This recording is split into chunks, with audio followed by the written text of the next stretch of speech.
Chill je, evo, baterija mi je prazna.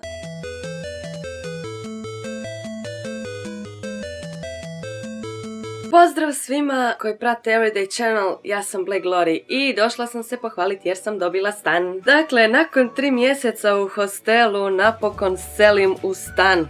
Stan je 1000 eura mjesečno, znači nas je dvoje, po osobi nekih 550 eura mjesečno. Pa da vam pojasnim računicu toga. Znači, ako radite full time, cca 37 sati tjedno i plaćeni ste po minimalcu 9,15 eura po satu, to ispada nekih 340 eura tjedno. To bi mjesečno bilo 1350 eura, malo više. Znači, zaradili ste 1350 eura mjesečno i dajete 550 eura za stan. Vama ostaje više od pola. Tako da je skupo po hrvatskoj procjeni, ali ako živite i radite ovdje, nije skupo i isplati se. Znači 1000 eura mjesečno za dvosoban stan, sa 2 kupaone, sa dnevnim boravkom i kuhinjom, blizu centra grada.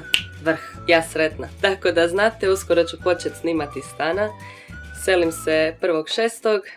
Jer su još uvijek studenti tamo, ali nema veze, još 15 dana i imat ću normalan internet, moću igrat, moću se zajebavat, moću bolje snimat. Bilo bi vrijeme da vam kažem nešto i o smještaju u Irskoj. Mogli ste primijetiti da sam u hostelu već nekih 3 mjeseca, tako da bilo bi vrijeme da nađem nešto svoje.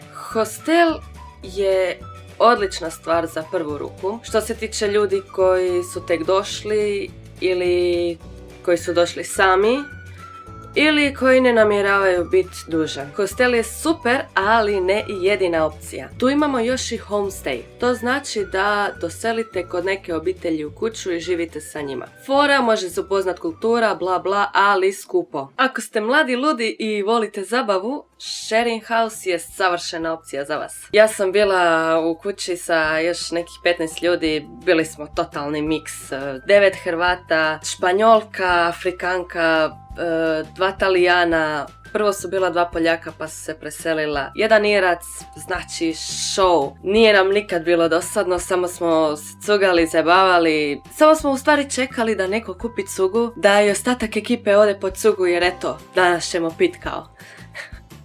Zajebancija. Tako da u svakom slučaju preporučam sharing house ako se volite zajebavat, ludirat, cugat i družit. Stvarno, još ako naletite na dobru ekipu, nema vam kraja. Meni je jedini problem bio što sam radila u kinu od 5 ujutro, a ova cura je dolazila u 4:30 doma jer je plesačica u noćnom klubu. Još kad dođe s ekipom onako pijani, nacrcani, kužiš, i idu lokat, a ja se budim, nisam ni spavala nekih sat vremena možda. Gledam njih kako piju tamo vodke i šmrču po stolu, kužiš, ja moram ići radit. Šta? Uglavnom, ima svega i ima raznih ljudi, ko zna s kim možete završiti u kući. Možda baš budu neki mirni, onako, i dosadni. Meni bilo dobro. Pozdrav ekipa iz Sharing House-a, ako gledate video. Znam da je Ana pratila. Da pojasnim zašto većina ide u hostel. Stvar je u tome da kad dođete ovdje, da bi iznajmili stan, vi morate imati sređene papire. Znači morate imati BPS number, to je nešto ko OIB kod nas. Morate imati bank account i morate imati posao. Ako namjeravate iznajmiti sa friendovima ili vas je više, nebitno, svi bi uglavnom trebali imati posao i sve papire. Zato većina ide u hostel jer se sve to može srediti preko hostela. Tako da sljedeći put o papirima i o svim tim stvarima koje su potrebne kad se dođe ovdje. Uglavnom, ja imam stan. Happy time. Ništa, to je to od mene i vidimo se sljedeći put. To sam rekla u prošlom videu, ne moram ponovno. Ali sam nešto zaboravila reći, ne mogu se sjetiti šta. Pa ako ubiću te. Čekaj. Cura, Španjol... Uglavnom, šta? Sharing house, homestay sam rekla, chill je, evo, baterija mi je prazna, pičku mat. Dobro, ništa. To je to od mene za smještaj. A ne, imam još nešto za reći. Čekaj, baterija mi je prazna. I ako morate, da bi riješili, ne, to ću sljedeći put, sve te papire. Ne znam, gledaj, to sam htjela reći, šta još, evo ga. Ništa, vidimo se.